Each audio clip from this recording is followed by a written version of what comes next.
My name is Lydia. I'm a dealer and expert in authentic ancient Greek, Roman, Biblical, Byzantine coins and artifacts. I run a website called trustedcoins.com where you have access to over 6,800 items for you to look through and possibly buy. And every item I sell comes complete with a professionally looking certificate of authenticity.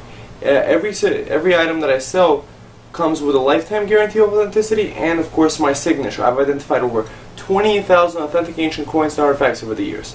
Every coin specifically comes in a professional numismatic flip. The numismatic flip allows you to look at the coin, the front and the back of it, without taking it out of the protective covering. By the way, this part takes off and you could carry around with you. It has a number that matches the certificate, so you can always match it to the certificate that you bought it from.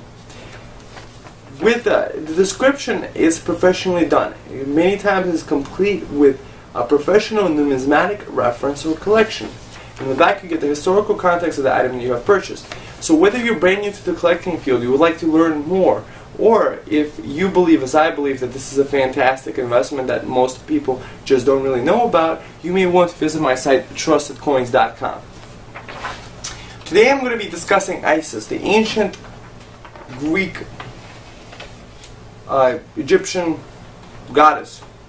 Here she's depicted on a coin of Roman Empress Julia Domna holding the baby Horus. This is Isis and she's holding the baby Horus. It's very reminiscent of the ancient depictions, let's say, or more modern depictions of Jesus Christ and Mary, possibly. That's what some people believe. We may conjecture. So you may want to visit my site, Trusted Coins, for that. I have several coins of Antiochus VII, a Greek king of the Seleucid kingdom, Roman emperors Claudius II Gothicus, Julia Domna, and many others beyond use the image of Isis on their coins. Isis, or Aset, is a goddess in ancient Egyptian religious beliefs, whose worship spread throughout the Greco-Roman world. She was worshipped as the ideal mother and wife, as well as the patron of nature and magic. She was the friend of slaves, sinners, artisans, and she listened to the prayers of wealthy maidens, aristocrats, and rulers. Isis is often depicted as the mother of Horus, as she is depicted there, the hawk-headed god of war, suckling him in an attitude similar to that of the Virgin Mary with the child Jesus, as I said earlier. Isis is also known as the protector of the dead and goddess of children. The name Isis means throne.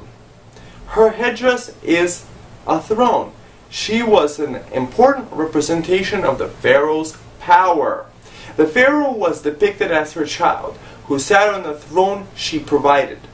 Isis was the first daughter of Geb, god of the earth, and Nut, the goddess of the sky. She married her brother Osiris, and she conceived Horus by him.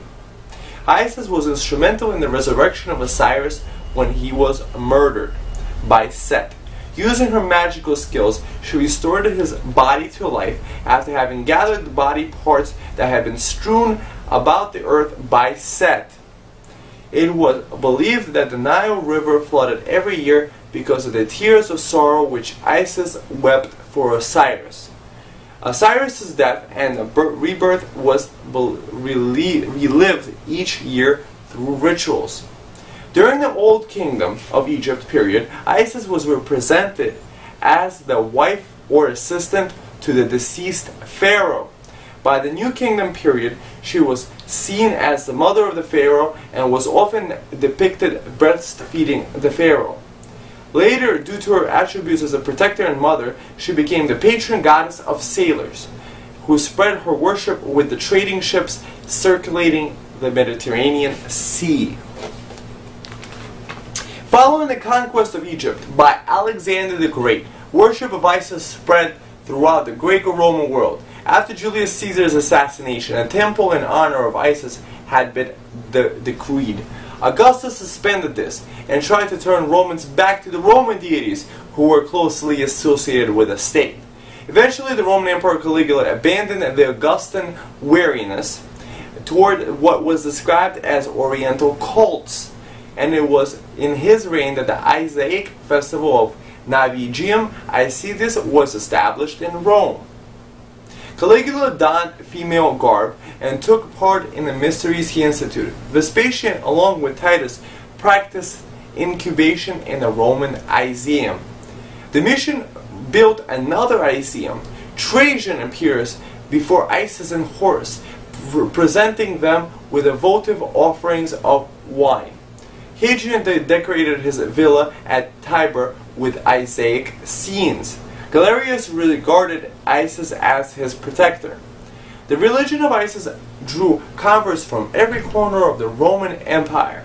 In Rome, temples were built and obelisks erected in her honor. Think about it, there's a lot of obelisks still around. If you think about it in Washington, D.C. and in Rome and in a lot of other places, just something to think about. In Greece, traditional centers of worship in Delos, Delphi, Eleusis, and Athens were taken over by followers of Isis. Harbors of Isis were to be found on the Arabian Sea and the Black Sea. Inscriptions show followers in Gaul, Spain, Pannonia, Germany, Arabia, Asia Minor, and Portugal, and many shrines even in Britain. In art, originally Isis was pictured as a woman wearing a long sheath dress and crowned with a hieroglyphic sign for throne. Sometimes she was depicted as holding a lotus, as a sycamore tree. Sometimes she is also represented as a cow or a cow's head. Usually, however, she was depicted with her young child Horus, the pharaoh, with a crown and a vulture. Occasionally she was represented as a kite flying above the body of Osiris, or with the dead Osiris across her lap as she worked her magic to bring him back to life.